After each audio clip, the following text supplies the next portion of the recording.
Welcome to Stories from the NNI. I'm Lisa Friedersdorf, Director of the National Nanotechnology Coordination Office. Today it's my pleasure to welcome Ahmed Busnaina, the William Lincoln Smith Professor and Distinguished University Professor of Mechanical Industrial Engineering at Northeastern University. Ahmed also serves as the Director of the Advanced Nanomanufacturing Cluster for Smart Sensors and Materials and the NSF Nanoscale Science and Engineering Center, or NSEC, for High-rate Nanomanufacturing. Thank you so much for joining us. To get things started, can you tell us a little bit about yourself and how you first got involved in nanotechnology? I have been involved in manufacturing and fabrication since the 80s when we had a project while I was at a different university. And I was involved in working with memory chips. At that time, it was 1 meg was the largest capacity memory chip at IBM. And I worked with nanoparticles actually back in the 80s also, working on defects and so forth. And so that developed a lot of technologies to understand the different deposition technique, different electroplating technique, polishing techniques, and so forth. And the biggest part of it was scalability. So we had to, whatever process we come up with has to be scalable. At that time, was the largest wafer was 8-inch. And so that continued until about 2000, 2002, 2003, 2004, when we started working on extreme UV lithography and so forth. But one of the things that came after the government started the National Nanotechnology Initiative, NNI, is that my colleagues and I were talking, and we said, how can we use all these nanomaterials that are coming and being developed, and they have novel properties? How can we take advantage of that? And we looked at the conventional fabrication, which I was very familiar with at the time, and we didn't really see many processes that would actually allow us to integrate the nanomaterials into devices and applications in a scalable way, meaning fast and over large substrates, high throughput. We couldn't find anything. And so we thought that that's what we have to do. That's what we have to explore. And so we wrote a proposal to the National Science Foundation, and the proposal got funded in 2004. And that's how we started the Nanoscale Science and Engineering Center for High-rate Nanomanufacturing. So can you tell us a little bit about the Center for High-rate Nanomanufacturing? It was basically a center that was led by Northeastern University, but had equal partnership with UMass Lowell and a university in New Hampshire. And the modeling effort was led by Michigan State University. And the focus from the very beginning was to understand the fundamentals of synthesis and control at the nanoscale of nanomaterials to enable high rate, high volume, bottom-up precise directed assembly of elements, which is the path that we chose to assemble manufacturing nanoelements. That was one of the biggest thrusts in the center. Then we also wanted to translate the nanoscale science into practical applications, into medical, energy, electronics, and other types of applications. But at the same time, we had a significant number of faculty, about 7 to 8, that were focused on responsible manufacturing. That means looking at the potential risk of nanotechnology, understanding it, managing it, mitigating the risk. How do you handle them? How do you look at the life cycle, for example? What are the health risks? And we develop a lot of technologies. We develop actually processes that were adopted by NIOSH in a booklet that they issued on how to handle nanomaterials in laboratories. And that was back in the mid-2000s. And of course, we had a big focus on education. And so basically, we had about 37 faculty involved from all 4 campuses. And we had about 80 graduate students and about 20 postdocs. And that continued for 10 years. After we graduated, a lot of the work was funded, of course, by NSF and other government agencies' contracts.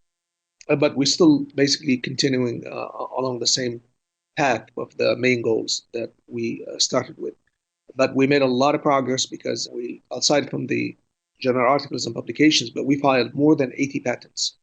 And 24 of them are already granted, and the others are still pending. We still continue to file patents. One other things that we did that was sort of unique is working with industry. So we had a very large industrial advisory board that was headed by Brent Siegel at the time, and we engaged the industry and we worked with them very closely.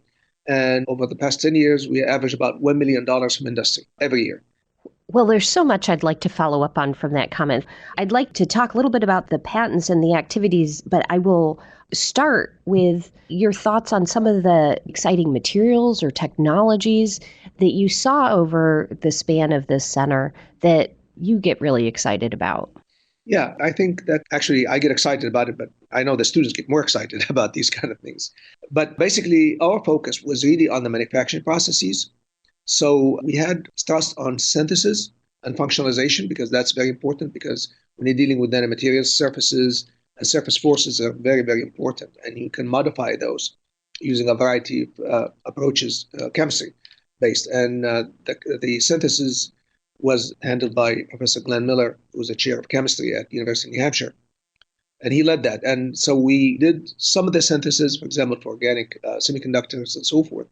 But the bulk was really trying to take the nanomaterials that have been developed or discovered and try to make devices from them, transistors, sensors, for example. Our goal basically is to make sure that we have a high yield because I worked with industry for a long time.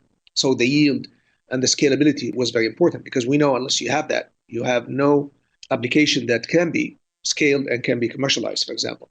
So we focus on scalability and knowing how to control forces. It turns out that was a huge fundamental problem, for example. It's easy to control forces on a 100 micron by 100 micron. When you want to control forces at the nanoscale over an area of about 12-inch wafer, for example, that is not easy. And there's a lot of fundamental studies that go into that to find out how can you apply the forces at the same time everywhere on that surface, for example, and all these particles. And how can you precisely take nanomaterials, a single nanoparticle or a single nanotube bundle, and put it exactly where you want it within, let's say, a few microns.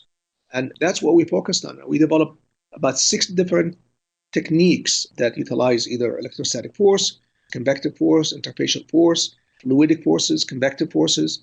And those are basically our focus. And I think we had a lot of smart faculty and students that really made a lot of good contribution to the process. And I'm very proud of that. And that led to, in 2014, actually, at the last end, is we built our own fully automated printing system that actually allowed us to print on a 4-inch wafers using the processes that were developed at the center. So you mentioned your patents. Have any companies been developed out of the IP that's been created?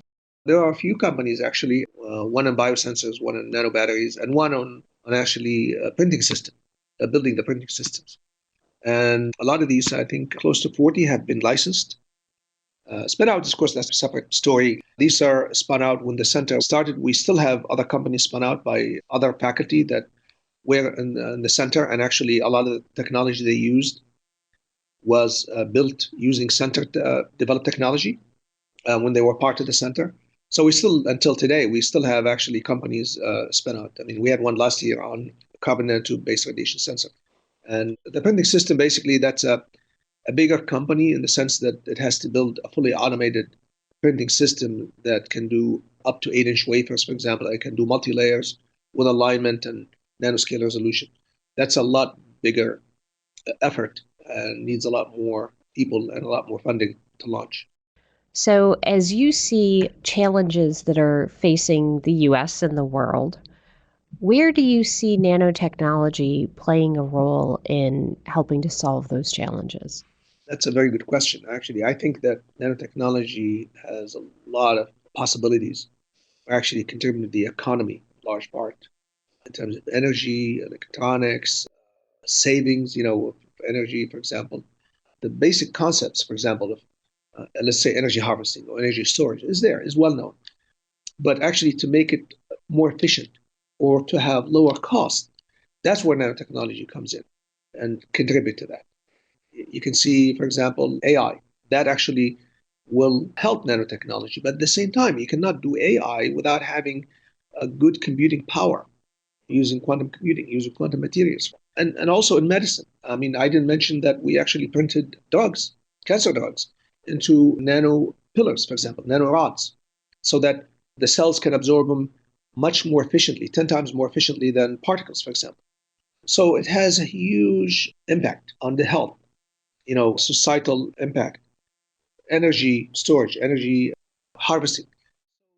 But we have to cross that bridge where you take the science and make useful products that will help the economy and help the country and help the society in general. But I think the future is bright. The opportunity is there. We just need to take advantage of it in a smart way. Well, thank you so much for your thoughts and your time today. Do you have any closing thoughts that you'd like to share with our listeners?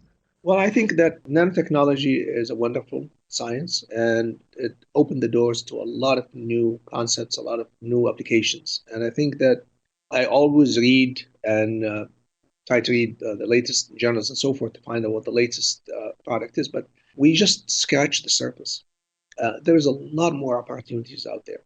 And I think that we try to include as many young people and as many students, undergraduates and high school students in our labs as much as possible. And those guys get more excited than me, actually, and more excited than the graduate students. And I see the future in them, basically, and developing it. But also in industry, I think the link with industry and academia has to be stronger. And we have to work in partnership. That's how you get to bridge the gap between science and actually useful applications for the society. And I think we need to do more of that. And I think that will be the key to success. And other countries are actually following that lead as well. But I think the US is in a very good position to leverage our industrial and our academic capabilities. Thank you for joining us today for Stories from the NNI. If you would like to learn more about nanotechnology, please visit nano.gov or email us at info@nnco.nano.gov. And check back here for more stories.